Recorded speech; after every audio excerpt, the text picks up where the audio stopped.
أعوذ بالله من الشيطان الرجيم بسم الله الرحمن الرحيم يوصيكم الله في أولادكم للذكر مثل حظ الأنثيين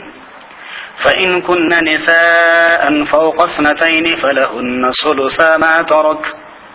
وإن كانت واحدة فلها النصف ولأبويه لكل واحد منهما السدس مما ترك إن كان له ولد فإن لم يكن له ولد وورثه أبواه فلأمه الثلث فإن كان له إخوة فلأمه السدس من بعد وصية يوصي بها أو دين آباؤكم وأبناؤكم لا تدرون أيهم أقرب لكم نفعا فريضة من الله إن الله كان عليما حكيما۔ سورہ نساء کی یہ دوسری رکوع ہے چوتھے پارے میں۔ سورہ نساء کے یہ دوسری رکوع آیت نمبر 11 سے لے کر آیت نمبر 15 تک کے آیاتوں پر مشتمل ہے۔ اس رکوع میں اللہ تبارک و تعالی نے کچھ اہم ترین فرائض اور حقوق بیان فرمائے ہیں، اور مسلمانوں کو تاکید فرمائی گئی ہے کہ وہ ان فرائض اور حقوق کی ادائیگی پر خود کو پابند رکھیں، اور پابندی کے ساتھ وہ ان امور کی ادائیگی کو یقینی بنائیں۔ گزشتہ رکوع کے آخر میں یتیموں کے متعلق کچھ ذکر تھا کہ جو لوگ ناحق یتیموں کا مال کھاتے ہیں گویا وہ اپنے پیٹوں کے اندر آگ بھرتے ہیں۔ اس رکوع میں اللہ تبارک و تعالی نے پسماندگان یتیم خواہ وہ بچے ہو یا بچیاں ہوں یا وہ متاثرہ پسماندگان جو بھائی ہو، بہنیں ہو، والد ہو یا والدہ ہو، ان کے لیے اللہ تبارک و تعالیٰ نے حقوق متعین کر کے بیان فرمائے ہیں، جن میں سے کچھ اس رکوع میں ہیں اور کچھ اس سورہ مبارکہ کے آخر میں آئیں گے۔ بنیادی طور پہ جب کوئی شخص وفات پا جاتا ہے تو سب سے پہلے اس کے کل مال میں سے اس کے کفن دفن کے لیے پیسے نکالے جاتے ہیں کہ کفن دفن تمام چیزوں کے ادائیگی پر سب سے مقدم ہے۔ پھر کفن دفن سے اگر کوئی پیسہ بچ جاتا ہے تو پھر اس کے اوپر جو قرض ہے وہ قرض اس میت کے ٹوٹلی مال متروکہ میں سے ہی ادا کر دیا جائے گا۔ قرض کی ادائیگی کے بعد اگر کچھ مال بچ جاتا ہے تو پھر یہ دیکھا جائے گا کہ اس مرحوم نے کچھ وصیت تو نہیں کی۔ اگر اس نے وصیت کی ہے کہ میرے پیسوں میں سے، مال میں سے کچھ یہ کام کی جائے یا فلاں فلاں ضرورت مندوں کو دیا جائے یا مسجد بنایا جائے یا کوئی ادارہ بنایا جائے یا رفاہ کے کاموں میں لگا دیا جائے، تو پھر اس کے ٹوٹلی مال متروکہ میں سے 1/3 حصے میں اس کی وصیت کو منظور کیا جائے گا، اور کل مال کا 1/3 اس مد میں صرف کر دیا جائے گا جس کے لیے اس نے وصیت کی ہو، بشرطے کہ وہ وصیت کسی گناہ کے کام کے لیے نہ ہو۔ اور اگر اس نے وصیت کسی گناہ کے کام کے لیے کی ہے تو اس وصیت کو پورا نہیں کیا جائے گا۔ اگر اس نے جو وصیت کی ہو اس پر خرچہ 1/3 مال سے زیادہ آتا ہو تو پھر اس زیادتی کو دیگر ورثاء کے رضامندی پر موقوف رکھا جائے گا۔ اگر پسماندگان نے اجازت دی کہ بھئی اس وصیت کو ہمارے حصوں سے بھی پورا کر دیا جائے تو ٹھیک ہے، اگر وہ اجازت نہ دے تو اتنا کچھ جو 1/3 حصے میں بنتا ہے وہ خرچ کر دیں، اور باقی پورا کرنا کوئی ضروری نہیں ہے۔ پھر جو مال رہ جاتا ہے اس کو اس طرح سے تقسیم کر دیا جائے گا جو اللہ نے اس رکوع میں وضاحت فرمائی ہے۔ کچھ مسائل ہیں جو اس کے ساتھ ساتھ ہیں۔ یوصیکم اللہ، اللہ تبارک و تعالیٰ تمہیں حکم کرتا ہے فی اولادکم، تمہارے اولاد کے حق میں، کہ للذکر مثل حظ الانثیین، کہ مرد کا حصہ ہے برابر 2 عورتوں کے، یعنی ایک شخص فوت ہو جاتا ہے اور اس کے اولاد میں کئی بچے بھی ہو اور بچیاں بھی، تو ایک مرد اور 2 خواتین کا حصہ برابر ہے۔ فَإِن كُنَّ نِسَاءً، پھر اگر وہ عورتیں ہوں زیادہ، فوق اثنتین، 2 سے اوپر، تو فَلَهُنَّ ثُلُثَ مَا تَرَكَ، تو ان کے لیے 2/3 ہے اس مال سے جو وہ چھوڑ کے چلا گیا، اور باقی جو حصے ہیں مال کے وہ مردوں میں تقسیم کر دیے جائیں گے۔ وَإِن كَانَتْ وَاحِدَةً،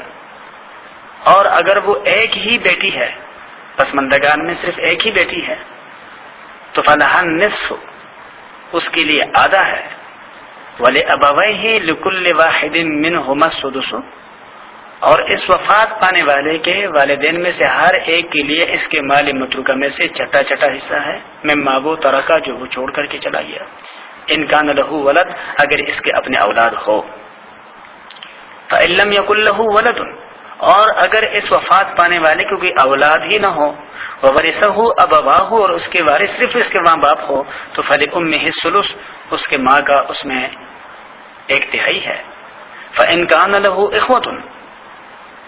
اور اگر اس کے کئی بھائی ہے، فلأمہ السدس، تو اس کے والدہ کا چھٹا حصہ ہے، من بعد وصیت یوصی بہا، اس وصیت کے بعد کہ جو وہ کر گیا، او دین یا قرض کی ادائیگی کے بعد، یعنی یہ سارے حصے ملیں گے قرض کی ادائیگی کے بعد۔ آباؤکم و ابناؤکم، تمہارے والدین اور تمہارے اولاد، لا تدرون، تمہیں معلوم نہیں، ایہم اقرب لکم نفعا، کہ کون زیادہ قریب تر ہے تمہیں نفع پہنچانے میں، فریضۃ من اللہ، یہ اللہ کی طرف سے مقرر کیے ہوئے حصے ہیں، ان اللہ کان علیما حکیما، بے شک اللہ خبردار حکمت والا ہے۔ زمانہ جاہلیت میں ہوتا یہ تھا کہ جو شخص قریب المرگ ہوتا تو وہ اپنے پسماندگان میں سے اپنا تمام مال اس کے حوالے کرتے، جو زیادہ پہلوان ہوتا، زیادہ شاہ سوار ہوتا، اور باقیوں کو محروم کر دیا جاتا تھا۔ یا اگر وہ یہ وصیت اور نصیحت نہ بھی کرتا تو باقی جو عزیز اور اقارب ہیں وہ اسی کے سر پہ پگڑی باندھ لیتے تھے کہ جو زیادہ دانا سمجھا جاتا تھا اس وقت معاشرے کے لحاظ سے، اور اس طریقے سے وہ اس میت کے کل مال کا وارث قرار پاتا، اور اس میت کے دیگر بیٹوں اور بیٹیوں اور والدہ اور بہنوں کو کوئی حصہ اس میں سے نہیں دیا جاتا تھا۔ تو اللہ تبارک و تعالیٰ فرماتے ہیں کہ انجام کے لحاظ سے تمہیں معلوم نہیں ہے کہ تمہارے والدین میں سے کون یا تمہارے اولاد میں سے کون تمہارے لیے زیادہ فائدہ مند ہے اور نفع پہنچانے والے ہیں، لہذا یہ سوچ رکھے ہر ایک کے بارے میں کہ ہو سکتا ہے کہ یہی میرے لیے زیادہ فائدہ مند ہو، لیکن یہ سوچ ہر ایک کے بارے میں رکھے۔ ذہن میں ایک بات آ سکتی ہے کہ اس رکوع میں اللہ تبارک و تعالیٰ نے دو خواتین کو ایک مرد کے برابر حصے میں برابر قرار دیا ہے، تو خواتین کے لیے تو حصہ زیادہ ہونا چاہیے، اس لیے کہ وہ معاشرے میں کمزور ہوتی ہے اور ان کو کم مواقع ملتے ہیں، پھر محدود مواقع میسر آتے ہیں کمانے کے لیے، تو ان کا حصہ زیادہ ہونا چاہیے تھا مردوں کے بنسبت۔ یہی وہ اعتراض ہے یا سوال ہے جو غیر مسلم کرتے ہیں، لیکن اس اعتراض سے پہلے ذرا اسلامی معاشرتی سسٹم کو سمجھنا ضروری ہوگا، اور وہ یہ کہ خاتون بچی جب گھر میں ہوتی ہے تو اس کے پرورش، اس کے تعلیم اور تربیت کی ذمہ داری اس کے والدین کی ہوتی ہے، اور جب شادی ہو کر وہ میاں کے پاس چلی جاتی ہے، دوسری گھر میں منتقل ہو جاتی ہے، تو پھر وہاں پر اس کا علاج معالجہ، اس کے کھانے پینے، اس کے رہائش، یہ تمام ذمہ داری اس کے شوہر کی ہوتی ہے، اس پہ خود نہیں۔ اسی طریقے سے اس کے بچوں کی جو تمام تر ذمہ داری ہے وہ اس کی نہیں ہوتی، جبکہ اس بچی کو ایک تو حصہ اپنے والد کی طرف سے ملا، دوسرا اس خاتون کو حصہ مہر کی صورت میں ملتا ہے، تیسرا اس خاتون کے اوپر خرچ کرنے کی کوئی ذمہ داری نہیں، اور اس خاتون کو اپنے شوہر کے مال متروکہ میں سے بھی حصہ ملے گا۔ تو اس نظریے سے اگر دیکھ لیا جائے تو خواتین کے ذمہ داریاں کم ہیں اور ان کو جو ملا ہوا حق ہے وہ سارا کا سارا محفوظ ہے۔ جہاں تک تعلق ہے مرد کے حصے کا کہ وہ 2 چند کیوں ہے، وہ اس لیے ہے کہ اس مال میں سے اس نے بچوں کے تعلیم و تربیت کا بھی بندوبست کرنا ہے، اس نے اپنے والدین کا بھی خیال رکھنا ہے، ان کے بیمار پرسی کا، ان کے علاج معالجے کا، ان کے کھانے پینے کا، رہائش کا، یہ بیٹے کی ذمہ داری ہے والدین کے ضعیف ہونے کی صورت میں۔ اور پھر اپنے بچوں کے بارے میں بھی یہی ہے، پھر دیگر عزیز اور اقارب کے ہاں آنے جانے کی جو ساری ذمہ داریاں ہیں صلہ رحمی کی ادائیگی کے لیے، ظاہر بات اس پہ اخراجات ہوتے ہیں، تو ان اخراجات کا اٹھانا یہ مرد کی ذمہ داری ہے، خاتون کی ذمہ داری نہیں ہے۔ تو اللہ نے جو فیصلے فرمائے ہیں اپنے بندوں کے درمیان ان کے حصوں کے حوالے سے، یہ یقینی انصاف پہ مبنی ہے، اس میں کوئی بے انصافی والی بات نہیں ہے، اور مسلمانوں کو کفار کے جھوٹے پروپگنڈوں سے متاثر نہیں ہونا چاہیے۔ وَلَكُمْ نِصْفُ مَا تَرَكَ أَزْوَاجُكُمْ إِن لَّمْ يَكُن لَّهُنَّ وَلَدٌ، ایک شخص ہے، اس کی بیوی فوت ہو جاتی ہے اور کوئی اولاد ان کا نہیں ہے، تو بیوی کا جو کچھ مال ہے اس میں سے آدھا حصہ شوہر کو ملے گا۔ وَلَكُمْ، اور تمہارے لیے ہے، نصف ادا ما وہ ترک ازواجکم، جو چھوڑ مرے تمہارے عورتیں، ان لم یکن لہن ولد، اگر ان کی کوئی اولاد نہ ہو۔ فإن كان لہن ولد، اگر ان کی کوئی اولاد ہے تو فلکم الربع، پس تمہیں چوتھا ملے گا، مما ترکنا، وہ جو خاتون چھوڑ گئی، من بعد وصیت یوصین بها او دین، اس وصیت کے بعد جو وہ کر گئی یا قرض کی ادائیگی کے بعد، یعنی اس کے ادائیگی کے بعد چوتھا حصہ کل مال میں سے شوہر کو دیا جائے گا اور باقی حصے اولاد کو۔ وَلَهُنَّ الرُّبُعُ مِمَّا تَرَكْتُمْ، اب اس کا الٹ صورت، شوہر اگر فوت ہو جاتا ہے اور ان کا کوئی اولاد نہیں ہے تو شوہر کے کل مال کا 1/4 حصہ یہ بیوی کو دیا جائے گا، اور اگر ان کے بچے ہیں تو شوہر کے مال متروکہ میں سے 8واں حصہ بیوی کو دیا جائے گا۔ اللہ کا ارشاد ہے وَلَهُنَّ الرُّبُعُ مِمَّا تَرَكْتُمْ، اور ان کے لیے ہے 1/4 جو تم چھوڑ جاتے ہو، إِن لَّمْ يَكُن لَّكُمْ وَلَدٌ، اگر تمہارے ہاں کوئی اولاد نہ ہو۔ فإن كان لكم ولد، اگر تمہارے ہاں اولاد ہو اور اس اولاد میں سے پھر اگر کئی بچے اور کئی بچیاں ہیں تو ان بچوں اور بچیوں کو آپس میں جو مال ملے گا وہ اسی حساب سے جو گزشتہ آیت میں ہو گزرا ہے کہ 2 بچیوں اور 1 بچے کا حصہ برابر ہوگا۔ تو اگر تمہارے لیے اولاد ہے فلہن الثمن مما ترکتم، پھر ان کے لیے 8واں حصہ ہے اس میں جو کچھ تم چھوڑ جاتے ہو، من بعد وصیت توصون بها، اس وصیت کے بعد جو تم کر جاؤ، او دین یا قرض کے بعد۔ وَإِن كَانَ رَجُلٌ يُورَثُ كَلَالَةً، اور اگر وہ مرد کہ جس کا میراث ہے وہ کلالہ ہے، یعنی اس کا کوئی اولاد نہیں اور والدین نہیں، اب امرأۃ، یا عورت ایسی ہو، کلالہ اس مرد یا عورت کو کہا جاتا ہے کہ جس کا اصول اور فروع نہ ہو، یعنی اولاد بھی نہیں والدین بھی نہیں، بلکہ دائیں بائیں کے رشتہ دار ہیں، بہن ہے بھائی ہے، تو اگر ایسا کوئی شخص فوت ہو جائے کہ جو کلالہ ہو، وَلَهُ أَخٌ أَوْ أُخْتٌ، اور اس میت کے ایک بھائی ہو یا ایک بہن ہو، تو فَلِكُلِّ وَاحِدٍ مِّنْهُمَا السُّدُسُ، ان میں سے ہر ایک کو ملے گا میت کے مال متروکہ میں سے 6واں حصہ۔ فَإِن كَانُوا أَكْثَرَ مِنْ ذَلِكَ، پھر اگر وہ زیادہ ہو، یعنی کئی بھائی اور کئی بہنیں ہوں، تو ہم شرکاء فی الثلث، بس وہ شریک ہوں گے 1/3 میں، من بعد وصیت یوصی بها او دین، اس وصیت کے بعد جو وہ کر چکے یا قرض کی ادائیگی کے بعد، غیر مضار، کہ کسی کا نقصان نہ ہو، وصیۃ من اللہ، یہ اللہ کی طرف سے تاکید ہے، حکم ہے، واللہ علیم حلیم، اور اللہ سب کو جاننے والا تحمل والا ہے۔ تو اللہ کو معلوم ہے کہ کون سا کتنا ضرورت مند ہے، اللہ نے ہر ایک کے لیے اس کے ضرورت کے مطابق اور حیثیت کے مطابق حصے مقرر کیے۔ تلک حدود اللہ، یہ اللہ کے مقرر کی ہوئی حدیں ہیں۔ ومن یطع اللہ ورسولہ، اور جو بھی اطاعت کرے گا، پیروی کرے گا اللہ اور اس کے رسول کے حکموں کے، تو انجام اس کا یہ ہوگا کہ یدخلہ جنات تجری من تحتها الانہار، اس کو جنت میں داخل کیا جائے گا جس کے نیچے نہریں بہ رہی ہوگی، خالدین فیہا، سدا رہیں گے اس میں، وذالک الفوز العظیم، اور یہ بہت بڑی کامیابی ہے۔ ومن یعص اللہ ورسولہ، اور جو بھی نافرمانی کرتے ہیں اللہ اور اس کے رسول کے حکموں سے، ویتعد حدودہ، اور جو نکل جاتے ہیں اللہ اور اس کے رسول کے مقرر کی حدوں سے، تو انجام یہ ہوگا کہ یدخلہ نارا، اس کو آگ میں داخل کیا جائے گا، خالدا فیہا، وہ سدا رہے گا اس میں، ولہ عذاب مہین، اور اس کے لیے رسوا کن عذاب ہے۔ تو حقوق کی ادائیگی میں کسی کا والد فوت ہو جائے تو پیچھے جو بھی بھائی رہتے ہیں، بہنیں رہتی ہیں، بھائیوں کو چاہیے کہ وہ اپنے بہنوں اور اپنے والدہ کا حصہ ضرور نکال کے دیں، اور پسماندگان کو چاہیے کہ دنیا سے جانے والے نے اگر کچھ وصیت کی ہے تو اس کو پورا کر دیں،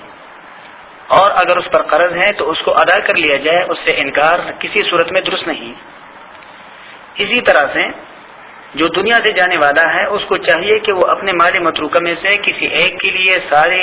مال کا وصیت نہ کریں،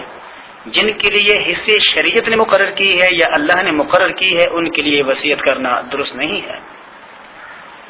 کسی کو جو میراث ملتا ہے وہ اس مورث کے وفات ہونے کے بعد ملتا ہے، اس سے پہلے نہیں۔ لہذا ہمارے معاشرے میں جو بعض لوگ اتنے آگے نکل چکے ہیں والدین کے نافرمانی میں اور ان کے ستانے میں کہ جو یہاں تک کہ معاشرے کرتے ہیں کہ بھئی ہمیں ہمارا حصہ دیا جائے، ہم جانے اور ہمارا کام، تو بھئی اولاد کو حصہ والدین کے مال میں سے ان کے وفات کے بعد ملتا ہے، وراثت ان کے وفات کے بعد ملتا ہے، کسی کو ان کی زندگی میں والدین کی مالی وراثت نہیں ملا کرتا۔ اس لیے اپنے والدین سے یہ کہنا کہ آپ کے مال میں سے جو ہمارا ورثہ بنے گا وہ ہمیں ابھی دے دیا جائے، یہ درست نہیں ہے۔ اللہ تبارک و تعالی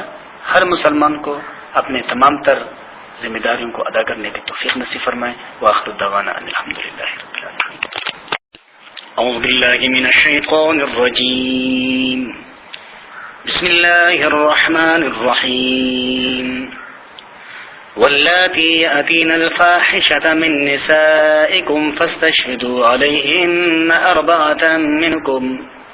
فإن شهدوا فأمسكوهن في البيوت حتى يتوفاهن الموت أو يجعل الله لهن سبيلا۔ چوتھے پارے سورہ نساء کی یہ تیسری رکوع ہے، اور یہ رکوع آیت نمبر 15 سے لے کر آیت نمبر 23 تک کے آیاتوں پر مشتمل ہے۔ اس رکوع میں اللہ تبارک و تعالی نے کچھ حقوق کا تذکرہ فرمایا ہے، چاہے ان حقوق کا تعلق انسان کے اپنے ذات کے ساتھ ہو یا اس کے مال کے ساتھ، جو کہ گزشتہ رکوع میں مالوں کے اندر جو حقوق ہیں اللہ تبارک و تعالی نے وہ بیان فرمائے، اور بالخصوص وہ حقوق جو ایک شخص دنیا سے رحلت کر جاتا ہے اور اس کو پھر تقسیم کرنے کی وہ راستہ باقی نہیں بچتا کہ وہ اپنی مرضی سے تقسیم کر سکے۔ اللہ تبارک و تعالی نے ان حقوق کو ٹھیک طرح سے تقسیم کرنے پر بہت زیادہ زور دیا، اور ان میں یتیموں کا حق ہے۔ اس رکوع میں کچھ حقوق ایسے ہیں کہ جو ایک انسان کے ذات کے ساتھ وابستہ ہوتی ہے دوسرے لوگوں کی، اور وہ ہے ایک خاتون کے عزت و ناموس، کہ یہ شادی شدہ خاتون جو ہے یا غیر شادی شدہ خاتون جو ہے اس کے عزت و ناموس کی حفاظت اس کے ذمہ فرض ہے، اس لیے کہ یا تو اگر یہ شادی شدہ ہے تو یہ اس کے شوہر کا حق ہے، یا اگر یہ غیر شادی شدہ ہے تو پھر یہ اس کے ہونے والے شوہر کا حق ہے، اور یہ اگر اس حق کی حفاظت میں کوتاہی کرے گی تو یہ اس کے لیے موجب سزا ہے، موجب تعزیر ہے، اور اللہ کے ہاں موجب عذاب ہے۔ اس لیے اللہ تبارک و تعالی نے ان حقوق، مالی حقوق کے اور ظاہری حقوق کی ادائیگی کے ساتھ ساتھ ان انفرادی یا نفسیاتی حقوق کی حفاظت کی بھی تاکید فرمائی ہے۔ لیکن انسان ہے، اگر انسانوں میں سے کوئی اپنے ان نفسانی حقوق کی حفاظت میں کوتاہی کرے تو اس کے لیے اللہ نے سزا مقرر کی ہے، جیسے کہ ایک شخص گزشتہ رکوعات میں ہو گزرا ہے، کسی کے مالی حقوق کی ادائیگی میں کوتاہی کرے گا، یتیم کے مال کے حفاظت میں، تو اس کا انجام آگ ہے، اس کے لیے اللہ کی ناراضگی ہے۔ اسی طرح سے جو دنیا میں اپنے ان حقوق کی حفاظت نہیں کرے گا جو اس کے ذمہ ہے اور وہ حقوق اس کے شوہر کے ہیں، تو ایسے خاتون کے لیے دنیا میں بھی سزا ہے اور آخرت میں بھی سزا، اس لیے کہ اس نے ان حقوق کی حفاظت نہیں کی کہ جس کے حفاظت کی ذمہ اسی کو سونپا گیا تھا اور اسی کو ذمہ داری دی گئی تھی، اس لیے کہ یہ ایک ایسا حق ہے کہ اس کا حفاظت یہی کر سکتی تھی، لیکن اگر اس نے جان بوجھ کر کے اس حق کو ضائع کر دیا تو یقیناً اس حق کے ضائع کرنے پر اس کو سزا ملے گی۔ گزشتہ 2 رکوعات میں جو ایک مسئلہ چل رہا تھا یتیم کے مال کے متعلق، میت کے مال متروکہ میں سے، تو ان میں سے چند اہم ترین مسائل ہیں جو کہ مفتی محمد شفیع صاحب مرحوم نے ذکر فرمائے ہیں معارف میں، کہ عام طور پہ ہمارے معاشرے اور ہمارے گھروں میں ان حقوق کی ادائیگی میں کوتاہی کی جاتی ہے اور حق تلفیں ہوتی ہے کہ جو شخص فوت ہو جاتا ہے تو اس فوت ہونے والے شخص کے ورثاء میں سے کئی بچے ایسے ہوتے ہیں جو نابالغ ہوتے ہیں، کئی بچے نابالغ ہوتی ہیں، یا کچھ ایسے ورثاء ہوتے ہیں جو وہاں موجود نہیں ہوتے، اور ان کے عدم موجودگی میں ان کے جو وہاں موجود رشتہ دار ہے وہ اس میت کے مال متروکہ میں سے دیگے چڑھانا شروع کر لیتے ہیں اور خرچ اور اخراجات کرنا شروع کر لیتے ہیں۔ یہ کسی طرح سے مناسب نہیں ہے، اس لیے کہ ان اخراجات میں اس میت کے مال متروکہ میں ان بے کس یتیموں، بچوں اور بچوں کا حق ہے جو اپنے حق کو صرف کرنے کا اختیار بھی نہیں رکھتے، ان کی اجازت کے بغیر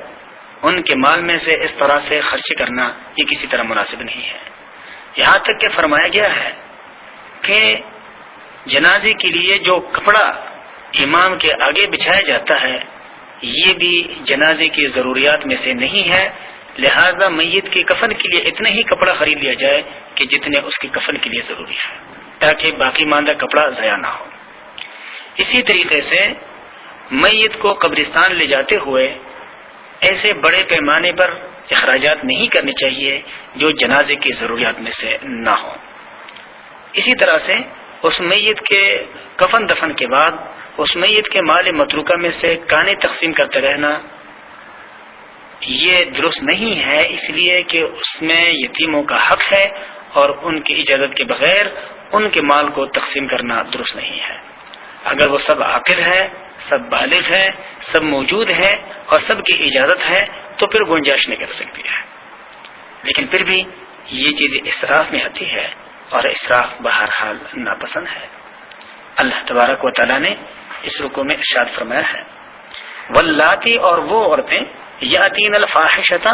جو آئے گناہ کر کے من نسائکم تمہارے عورتوں میں سے، یعنی مسلمان عورتوں کی بات ہو رہی ہے، یہ ابتدائی حکم ہے۔ چنانچہ زمانہ جاہلیت میں یا کفر کے معاشرے میں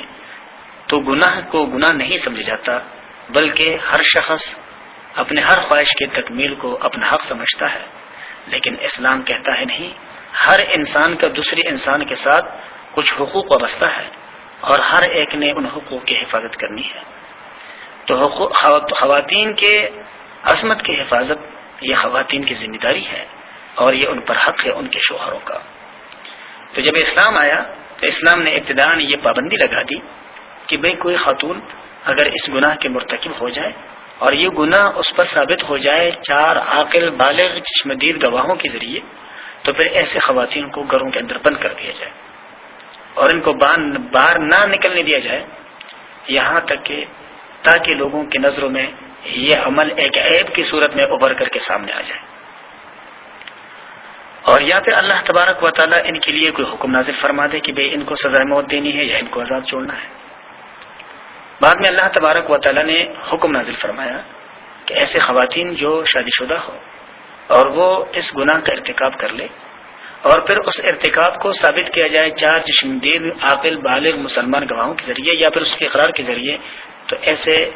باقی خواتین کے لیے سزائے موت ہے، اس لیے کہ انہوں نے جان بوجھ کر دوسروں کے حق تلفی کی ہے جو کہ ان کے شوہر تھے۔ اور اگر وہ خواتین غیر شادی شدہ ہے تو چونکہ ان پر ذرا وہ حق کمزور پڑتا ہے، اس لیے اگر وہ اقرار کر لے یا پھر وہ گناہ 4 عاقل بالغ مسلمان چشمدید گواہوں کے ذریعے ثابت ہو جائے تو ایسوں کے لیے پھر سزا ہے، سزائے تعزیر، کہ ان کو دورے مار لیے جائیں گے تاکہ دوسروں کے لیے وہ نشان عبرت بن جائیں اور پھر کوئی دوسرا کسی کے حق کی تلفی میں اس طرح سے کوتاہی نہ کرے۔ تو اللہ کا ارشاد ہے کہ وہ عورتیں تمہارے خواتین میں سے جو بدکاری کر جائیں تو فاستشهدوا علیہن اربعۃ منکم، ان پر اپنے 4 مردوں میں سے گواہ لاؤ. فإن شہدوا، پھر اگر وہ گواہی دے دیں، فامسکوہن فی البیوت، پھر ان کو گھروں میں روک رکھو، حتی یتوفاہن الموت، یہاں تک کہ ان کو موت اٹھا لے، او یجعل اللہ لہن سبیلا، یا اللہ ان کے لیے کوئی اور راستہ نکال دے. چونکہ یہ ابتدائی زمانے کے احکامات میں سے ہیں کہ جب اللہ کی طرف سے بھی احکامات نازل ہو رہے تھے تو اللہ نے فرمایا کہ اب انتظار کرو، ہو سکتا ہے کہ اس کے لیے کوئی نیا حکم آ جائے. واللذان، اور وہ جو 2 مرد، یاتیانھا منکم، جو تم میں سے یہ گناہ کا کام کر دے، فآذوہما، تو ان کو بھی اذیت دو. یہ ابتدائی حکم ہے. لیکن بعد میں حکم نازل ہوا کہ اگر شادی شدہ مرد اس گناہ کا ارتکاب کریں اور تو ان کے لیے، اور وہ ان پر ثابت ہو جائے تو ان کے لیے سزائے موت ہے. اور اگر وہ غیر شادی شدہ مرد ہو تو پھر ان کے لیے کوڑوں کی سزا ہے، تاکہ آئندہ کوئی کسی کے حق پہ ڈاکہ نہ ڈال سکے. لیکن ابتداءً ذرا بتدریج احکامات تھے، ذرا آسانی تھی، اس لیے اللہ نے فرمایا کہ کچھ ان کو سزا دے دو. فإن تابا وأصلحا، پھر اگر وہ دونوں توبہ کر لیں اور آئندہ کے لیے اپنے اعمال کو صالح بنا لیں تو فأعرضوا عنہما، تو ان کا خیال ذہن سے نکال دو. ان اللہ کان توابا رحیما، بے شک اللہ توبہ قبول کرنے والا مہربان ہے. یہ ابتدائی احکامات ہیں. بعد میں تو اللہ تبارک و تعالیٰ نے ان کے بارے میں احکامات نازل فرمائے جو انشاءاللہ سورہ نور میں آئیں گے. انما التوبۃ علی اللہ، بے شک توبہ قبول کرنی ہے اللہ کے ذمہ، للذین، ان لوگوں کا، یعملون السوء بجہالۃ، جو برے کام کرتے ہیں نادانی سے، ثم یتوبون من قریب، پھر جلد از جلد توبہ کر لیں، فاولئک یتوب اللہ علیہم، سو یہی لوگ ہیں کہ اللہ بھی ان پہ رجوع فرما لیتا ہے. وکان اللہ علیما حکیما، اور ہے اللہ سب کو جاننے والا، حکمت والا. بے علمی سے کسی سے گناہ سرزد ہو جائے اور پھر جانتے ہی یہ توبہ کر لیں تو اللہ تبارک و تعالیٰ کے ہاں سے معافی مل جائے گی.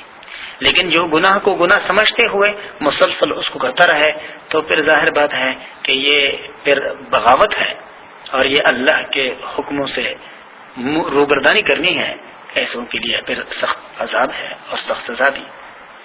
آنے والے آیات میں ہے کہ وَلَيْسَتِ التَّوْبَةُ لِلَّذِينَ، اور نہیں ہے اللہ کے ذمہ توبہ قبول کرنا ان لوگوں کا، یعملون السیئات، جو برے کاموں میں مسلسل لگے رہتے ہیں، حتی یہاں تک اذا حضر احدہم الموت، جب ان میں سے کسی کو موت آ جائے تو پھر کہے انی تبت الآن، کہ میں اب توبہ کرتا ہوں. تو ایسوں کا توبہ قبول نہیں ہے. وللذین، اور نہ ان لوگوں کا یموتون، کہ جو مرتے ہیں وہ ہم کفار، اس حال میں کہ وہ حالت کفر میں ہوں، تو ایسے لوگوں کے لیے بخشش نہیں. اولئک اعتدنا لهم عذابا الیما، یہی وہ لوگ ہیں کہ ان کے لیے دردناک عذاب تیار کیا گیا ہے. اس لیے کہ اللہ تو ایک صالح معاشرہ چاہتا ہے، اور صالح معاشرے کے اندر ضروری ہے کہ ہر ایک دوسروں کے حقوق ادا کریں اور اپنے فرائض پر نظر رکھیں، اور جو پوری زندگی دوسروں کے حقوق اور فرائض کو پامال کرتے رہیں اور آخر میں توبہ کریں، تو ظاہر بات ہے کہ ایسے توبہ نہیں ہے، بلکہ وہ تو جان چھڑانے والی بات ہے. یا ایھا الذین آمنوا، اے وہ لوگ جو ایمان والے ہوں، لا یحل لکم، تمہارے لیے بات جائز نہیں، ان ترثوا النساء کرہا، یہ کہ تم زبردستی عورتوں کا میراث لے لو. ولا تعضلوهن، اور نہ روکے رکھو ان کو، لتذهبوا ببعض ما آتيتموهن، اس واسطے کہ تم لے لو جو کچھ تم نے ان کو دیا ہے، الا ان یاتینا بفاحشۃ مبینہ، ہاں اگر وہ کوئی کھلی بے حیائی کا کام کر لے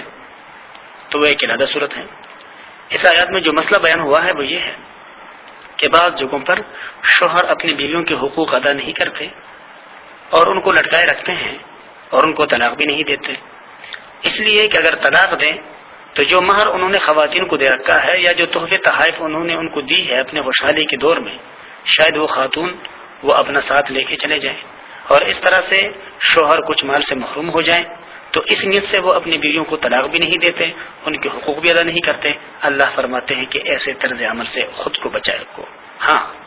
اگر ایک خاتون ایسی ہے کہ جو سرکش ہے، وہ اپنے شوہر کے حقوق اور اپنے فرائض کا خیال بھی نہیں رکھتی، تو اب شوہر چاہیں تو اس کے طلاق کو مشروط کر دیں خلا کے ساتھ کہ بے مجھ سے خلا لے لو. اور خلا میں ظاہر بات ہے کہ پھر کچھ شرائط شوہر رکھتی ہے کہ بے اتنا کچھ دے دو یا اتنا کچھ چھوڑ دو یا اتنا کچھ معاف کر دو مہر میں سے، پھر میں چھوڑ دوں گا، کیونکہ خلا کی صورت میں زیادتی خاتون کی طرف سے ہوتی ہے اس لیے اللہ تبارک و تعالیٰ کا ارشاد ہے کہ الا ان یاتینا بفاحشۃ مبینہ، اگر وہ کھلی کوئی بے حیائی کا کام کر لیں تو پھر شوہر کو اختیار ہے کہ وہ ذرا پھر اپنے آپ کو مضبوط رکھیں. وعاشرہن بالمعروف، اور ان کے ساتھ معاشرت اختیار کرو اچھی طریقے سے. فإن کرہتموہن، پس اگر تم کو ناپسند ہو ان کا کوئی طرز عمل، فعسى ان تکرہوا شیئا، تو ممکن ہو کہ تمہیں ایک چیز پسند نہ آئے، ویجعل اللہ فیہ خیرا کثیرا، اور اس میں اللہ نے تمہارے لیے بہت ساری بھلائیاں رکھی ہوں. انسان ہے، ہو سکتا ہے کہ کسی ایک فریق کا دوسری فریق کو کوئی طرز عمل پسند نہ آئے تو وہ اس کے ناپسندیدہ نہیں بلکہ اس پسندیدہ طرز عمل پر نظر رکھ کر کے اسے درگزر کر لیا کریں، اس لیے کہ کامل ایک اللہ کی ذات ہے. وَإِنْ أَرَدْتُمُ اسْتِبْدَالًا، اور اگر تمہارا ارادہ ہے بدلنے کا، زوجن مکان زوجن، ایک عورت کی جگہ دوسری عورت کو، یعنی اگر تم بیوی بدلنا چاہتے ہو، دوسری شادی کرنا چاہتے ہو، اور اس صورت میں تم پہلے والے کو چھوڑنا چاہتے ہو، تو اس صورت میں آتیتم احداہن قنطارا، اگر تم نے دے رکھے ہیں ان میں سے کسی ایک کو ڈھیروں سارا مال، فلا تأخذوا منه شیئا، اب اس میں سے کچھ بھی نہ لو. اتأخذونہ بہتانا، کیا تم لیتے ہو ان سے ناحق، واسما مبینہ، اور صریح گناہ سے، کہ جو کچھ ان کے ساتھ ان کو تحفی دی ہے اپنے خوشحالی کے دور میں وہ ان سے واپس لینا مناسب نہیں ہے. وَكَيْفَ تَأْخُذُونَهُ، اور تم کیوں کر ان سے لے سکتے ہو، وَقَدْ أَفْضَىٰ بَعْضُكُمْ إِلَىٰ بَعْضٍ، اور یقیناً تم میں سے پہنچ چکا ہے ہر ایک فریق سے دوسری فریق کو کچھ فائدے کی باتیں. وَأَخَذْنَا مِنْكُمْ مِيثَاقًا غَلِيظًا، اور لے چکی وہ خواتین تم سے پختہ باتیں، یعنی جس وقت نئی نئی شادی ہوئی تو اس وقت تو ان خواتین نے اپنے شوہروں سے اور ان شوہروں نے اپنی بیویوں سے بڑے وفاؤں کے وعدوں کے پورا کرنے کے بہت سارے وعدے کر رکھے ہیں کہ آپس میں متحد رہیں گے، ایک دوسروں کے وفادار رہیں گے. لیکن اب اگر زندگی کسی دوسری طرف چل پڑی ہے تو زندگی کے ان لمحات کو یاد کریں کہ جن میں بڑے ایک دوسروں کے ساتھ عہد و وفا کی ایفا کے وعدہ کر رکھے تھے، تو ان لمحات کو ذہن میں رکھتے ہوئے ایک دوسروں کو تنگ اور ایک دوسروں پر تشنیع نہ کی جائے، بلکہ اگر اکٹھے رہنا زندگی کا سفر کرنا ممکن نہیں تو پھر دستور کے مطابق خلادہ ہو جائے اچھی طریقے سے. وَلَا تَنْكِحُوا مَا نَكَحَ آبَاؤُكُمْ، زمانہ جاہلیت میں یہ بھی ایک رسم تھی اور زمانہ کفر میں آج بھی ہے، پڑھا جاتا ہے، ہم پڑھتے ہیں اخباروں میں کہ اگر کوئی شخص فوت ہو جاتا اور اس کی بیوی رہ جاتی تو ان کے اولاد ہی اپنی ماں سے نکاح کر لیا کرتے تھے. اللہ تبارک و تعالیٰ فرماتے ہیں کہ یہ انتہائی ناپسندیدہ بات ہے. وَلَا تَنْكِحُوا مَا نَكَحَ آبَاؤُكُمْ، اور ان سے نکاح نہ کرو جن سے تمہارے والدین نے نکاح کیا ہے، من النساء، خواتین میں سے، الا ما قد سلف، مگر ہاں جو پہلے ہو چکا. اگر زمانہ جاہلیت میں کوئی کسی نے کر دیا ہے تو بھئی وہ ہو گیا ہے، اب اس کا کوئی کیا حساب کتاب ہو سکتا ہے. لیکن آئندہ کے لیے احتیاط کیا جائے، چاہے وہ ماں سکی ہو یا وہ ماں ستیری ہو، بہرحال والد کے منکوحہ کے ساتھ اولاد کے لیے نکاح کسی بھی صورت میں درست نہیں ہے. انه کان فاحشۃ، بے شک یہ بے حیائی کا کام ہے، ومقتا، اور بڑی غضب کی بات ہے، وساء سبیلا، اور بہت برا راستہ ہے کہ اس راستے پہ چل کر کے ادب اور احترام اور رشتوں کا تقدس پامال ہو جاتا ہے. اللہ تبارک و تعالی ہر ایک مسلمان کو ہر ایک فریضے کے مقرر وقتوں میں ادائیگی کی توفیق نصیب فرمائے. وآخر دعوانا الحمدللہ رب العالمین. اعوذ باللہ من الشیطان الرجیم، بسم اللہ الرحمن الرحیم. حرمت علیکم امہاتکم وبناتکم واخواتکم وعماتکم وخالاتکم وبنات الاخ وبنات الاخت وأمهاتكم اللاتي أرضعنكم وأخواتكم من الرضاعة وأمهات نسائكم وربائبكم اللاتي في حجوركم من نسائكم اللاتي دخلتم بهن، فإن لم تكونوا دخلتم بهن فلا جناح عليكم، وحلائل أبنائكم الذين من أسلابكم، وأن تجمعوا بين الأختين إلا ما قد سلف، ان اللہ کان غفورا رحیما۔ چوتھے پارے سورہ نساء کی یہ چوتھا رکوع ہے، اور یہ رکوع آیت نمبر 23 سے لے کر آیت نمبر 26 تک کے آیاتوں پر مشتمل ہے۔ پہلے آیات پر اس رکوع کے چوتھے پارے کا اختتام ہوتا ہے۔ اس رکوع میں اللہ تبارک و تعالی نے گزشتہ رکوع کے آخر کے سلسلہ بیان کو جاری رکھا ہوا ہے کہ زمانہ جاہلیت کے بے پناہ ناپسندیدہ اپنائے ہوئے جو رسومات تھے، ان میں سے کچھ کے اللہ تبارک و تعالیٰ نے نفی فرمائی، اور ساتھ ہی اللہ تبارک و تعالیٰ نے مسلمانوں کو تاکید فرمائی کہ وہ اپنے آپ کو ان قبیح قسم کے رسومات سے اور معاملات سے دور رکھے۔ ان معاملات میں سے ایک یہ بھی تھا کہ اگر کسی شخص کا والد فوت ہو جاتا تو وہ اپنے والد کے منکوحہ یعنی اس کی بیوی سے اپنے والدہ سے نکاح کیا کرتے تھے۔ اور ان قبیح رسومات میں سے یہ بھی تھا کہ اگر کوئی شخص کسی کو اپنا منہ بولا بیٹا کیا جاتا، پھر وہ فوت ہو جاتا، تو اس کی بہو کے ساتھ وہ اپنے سکے بہو کی طرح برتاؤ کیا کرتے تھے اور ان کے ساتھ نکاح کرنے کو حرام سمجھتے تھے۔ یہ بھی تھا ان رسومات میں کہ دو بہنوں کو بیک وقت اکٹھے ایک شخص عقد نکاح میں رکھتا، بھانجی اور بھتیجوں کو آپس میں نکاح میں رکھتا۔ اللہ تبارک و تعالیٰ نے ان تمام قبیح رسومات کو مسترد فرمایا، اور ان آیاتوں میں اللہ تبارک و تعالیٰ نے 4 قسم کے محرمات کا تذکرہ فرمایا ہے۔ ایک وہ حرام خواتین کہ جن کے ساتھ خونی رشتے کے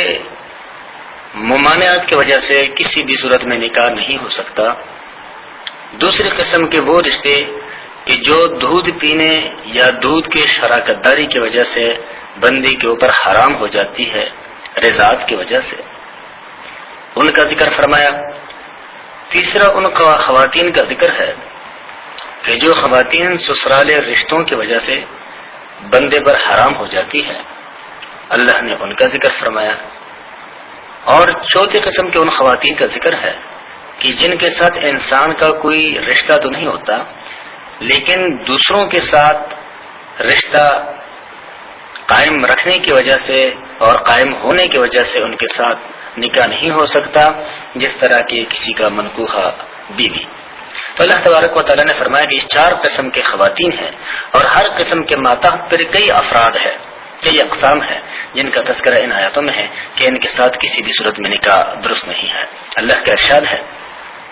حرمت علیکم، حرام قرار دی گئی تمہارے اوپر، امہاتکم، تمہارے مائیں، چاہے یہ سگی ماں ہو یا ستیلی ماں۔ اور ماں ایک ایسا لفظ ہے کہ اس میں سگی ماں، اس میں نانی، اور یہ اوپر جتنے بھی رشتے ہیں وہ سارے اصول اس میں داخل ہیں۔ وبناتکم، اور تمہاری بیٹیاں، واخواتکم، اور تمہاری بہنیں، چاہے یہ سکی ہو یا ستیلی ہو،